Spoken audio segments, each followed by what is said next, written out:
What is up, everyone? It is Brad here today with another episode of AskBrick. This is AskBrick episode number 75. Holy crap, 75 is a lot of episodes. I'm very excited for that. Only 25 more episodes away from episode 100, which I'll probably hit next year, which is super exciting. Anyway, without any further ado, let's get into all these AskBrick questions. Oh, for those of you who don't know, AskBrick is my Q&A show here on YouTube and across all social media platforms. You guys ask me LEGO questions down in the comments below across any of my videos, and I answer them up here on video. Now that you guys know what AskBrick is, let's get into the questions. The first question here today is from True Gaming.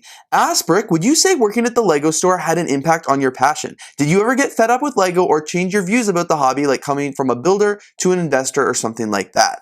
I definitely would say that working at the LEGO store had an impact on my passion, and the reason for that was because LEGO was just so accessible at all times. It caused me to change my buying habits, and it also impacted how YouTube has kind of like impacted my hobby, my LEGO as a hobby versus LEGO as a business. So in terms of working at the LEGO store, it impacted that part of my passion because LEGO was really accessible. It was 50% off the sticker price. So that meant that at that time, I was buying way more LEGO than I knew what to do with.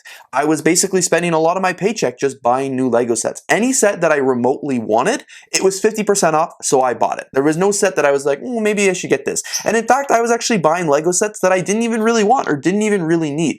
And that impacted my passion because during the time I was working at the store, because I was spending so much money on LEGO and buying so many LEGO sets, that meant I was building so many LEGO sets. So it got to the point where I was building so many LEGO sets every week and just putting them on display. I wasn't actually taking the time anymore to enjoy the LEGO sets that I was building. I think I bought 4 or more modulars when I first started working at the LEGO store because I was behind on a few, like the assembly square, the corner garage. What else did I buy? The detectives, like I bought all of those while I was at the store. And I was very excited to be getting these LEGO modulars, so I built them right away. I actually have no memory of building some of those modulars, like no memory of building the assembly square, no memory of building the corner garage. And because I built those all so close to each other and such, like at a tight timeline just to get them done, I don't really enjoy those sets as much as I do like the Grand Emporium, which I have very fond memories of building that set on Christmas morning. Or even the Jazz Club, where I have fond memories of building that set after trying to hunt it down for a month. Because it was just so accessible. Like I was building so much, and building LEGO lost, it's like, it wasn't as special to me at that time. Like I just don't remember being super excited to finally, I saved up my money to go buy this set. I bought this set, I came home and built it because I was passionate about it because I wanted to. No, it was more so like I got the set because it was convenient, I got the set because it was cheap, and now I'm building it in addition to the other 20 sets I have to build. Like I used to have 3 bookshelves full of unbuilt LEGO sets because I was buying so much while I was at the store. So that definitely impacted my passion because it didn't allow me to appreciate each individual LEGO set as I should have, or as I kind of do now, because I buy way less sets. I spend more time building them and be like, oh yeah, I had to pay full price for this, so I enjoy it a lot more. So yeah, definitely working at the LEGO store had an impact on my passion in that way. And in another way as well was because when I was working at the LEGO store, I did start to see things as an investment, but also because when you work in LEGO and then do LEGO YouTube, and then do building, it just felt like I was surrounded by LEGO at all time. And even with YouTube, it kind of sometimes feel like I've lost my hobby because I've turned it into a business. I used to do LEGO for fun. I used to just come in here and build, but now it feels like I have to come in here and build for a video or come in and do something for YouTube. So it's like, what do I now do as an escape from work? Because this could be considered work. And like, there are some times where I come in the LEGO room and refuse to pick up a camera, refuse to go on my computer and edit videos or like make TikToks and stuff like that. I just come in and build, and that's an enjoyable part. But yeah, I definitely think working at the LEGO store had an impact on like the sets I built. Now it's taken a few years to like come off that, where I can't just buy every LEGO set I want just because I remotely like it, because it's not that as affordable anymore and it's not as easy to do. And then now like I take some time and I more enjoy the sets that I do build. And yeah, it's definitely working at the LEGO store impacts your passion. Some people, and I think it could have impacted my passion a lot more too if I had a bad experience at the LEGO store. I was really lucky that I left on my own terms and I left really liking my coworkers and things like that. But had I left on bad terms, like I don't know how I would have felt about the LEGO hobby after that. So that was definitely a risk. And yeah, I would definitely say that working at the LEGO definitely impacted definitely impacted or changed my views on the hobby, but not necessarily in a bad way, and anything that, you know, I didn't like about that did get reversed because I don't work at the Lego store anymore. These next two questions are also about the Lego store, but more about the Pick-a-Brick wall. The first one here is from Andrew Marquez, 6172. AskBrick, how do you get the Pick-a-Brick parts down from the very high spots on the wall, or are they just there for looks? That's a great question. Most of these are actually just there for looks. If you really look at the top of the Pick-a-Brick wall, and I'll see if I have any footage to overlay here, but if you really look at the top of the Pick-a-Brick wall, a lot of those in the older stores are actually just cardboard. There's no parts actually in them. They're just there for show. You can't get the parts or anything like that. There are definitely some parts above like head, so they would be a little bit harder. You can ask an employee or somebody else to reach them for you, but any parts where you might think you need a ladder to get to, they're not actually real Lego parts in there, they're just cardboard. Or if they were Lego parts, there's not very many, they're pushed to the front and they're just like basic bricks to make it look colorful. But no, there are no parts up there,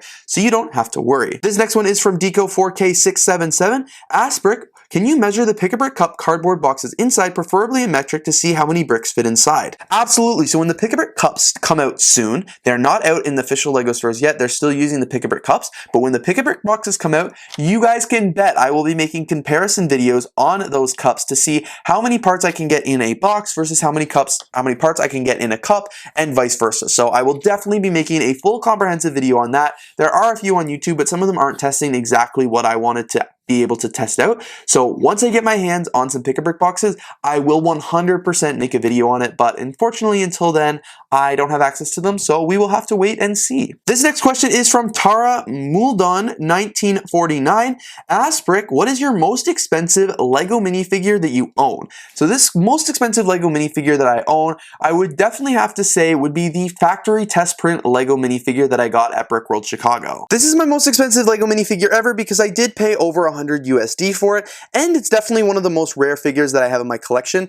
The only way you can get one of these, I just made a whole video on this, but the only way you can get one of these minifigures is by getting it from a factory, which I didn't get it from a factory, but I bought it from somebody who did. So it's very exclusive. You cannot get this for sale at whatsoever. And then my second most expensive Lego minifigure that I have in my Lego collection is this Lego Velma here. Again, this Velma minifigure only came in one set, and it was the largest of the Scooby-Doo line back when they came out.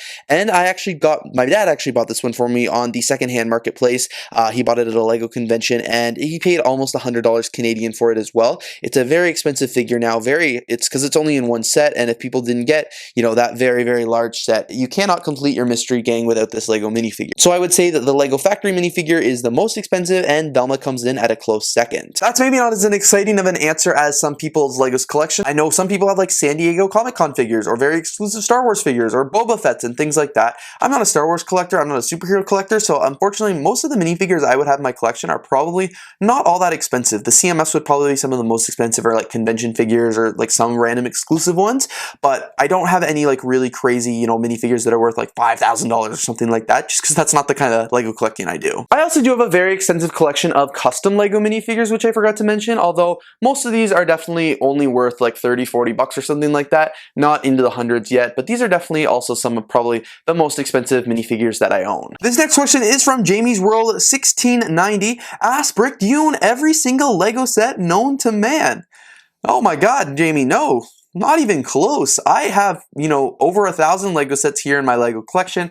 Got dozens on the shelves behind me, but not even close to owning every Lego set on demand. Like, there are tens and tens of thousands of Lego sets. I don't even know how many Lego sets, but there are tens and tens of thousands, and I don't even come anywhere close to having them all. There are whole themes that I don't have a single set for. Like, there's dozens and hundreds of Star Wars sets. I've got probably 3. There's hundreds of Ninjago sets. I've got probably 4. Like, yeah, I'm not even close to owning every single Lego set known to man, although I appreciate you think my Lego collection is so large that that might be the case, but I think it's just because I display everything really, really nicely. But yeah, if you want to see people that own every Lego set known to man, go to Duck's Bricks channel. He's got almost every Lego set on demand. He's going to have like the collection and the Guinness World Record for having the most Lego sets. So definitely, if you want to see all those Lego sets, go to his channel, but unfortunately, I come nowhere close. Most people have a larger Lego collection than me, for sure. Yeah, nothing crazy here. Now, I wish. It'd be really cool to own every set known to man, and I'd have a museum if I did, but unfortunately, I do not. This next one's a good one. It is from Quack Snap Lego. AskBrick, what is your favorite Lego piece? This one's a good question because it's very tricky, because for me, it's very hard to choose just one favorite Lego piece.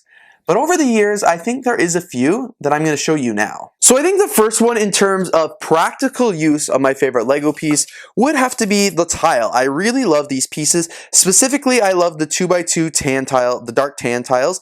I have pretty much a drawer of these. My whole Lego city is full of them. I started getting this part like several years ago at the Pick-a-Brick wall, and I'm like, oh, this would be cool to tile buildings and tile like my Lego city and stuff like that was, and I've just loved this Lego piece ever since. I also really love these leaf pieces because I think they're so cool and so much fun. This is another piece that I use so much and is definitely one of my favorites. These are these panel pieces. I've used so many of them here in my Lego city. I've built so many buildings containing dozens of these panel pieces, hundreds of these. That's why I have so many in my collection. I think that's an amazing piece. It's like these are not that expensive. They are really good for filler brick and things like that. You can have a whole wall made up of just these pieces. So that is another one that I really like. And I love these ones too, these support pieces. Not so much the blue ones, but I love the black ones. I used to, as a kid, love to build stages and buildings and construction sites and whatever you can imagine with these pieces. I thought they were so much fun. Now I have a bunch of them in blue, which I wish the Lego store would have had those in black the other day, but the blue is okay because that's a good piece. And finally, I would say one of my last favorite pieces that I want to talk about today is actually this one here. It's a Lego minifigure utensil of the movie camera. This is a really old Lego piece. I actually ordered these this is one of my first Bricklink orders ever. I accidentally placed an order of them for like 30, something like that, from the Netherlands. Had to pay for very expensive shipping, but it's such a cool Lego piece. They don't make it anymore. I wish they did. I remember just trying to get as many as I could when I was a kid because I wanted to stock up on this piece, and I, as I said, got like 30 some over the years. A lot of them are probably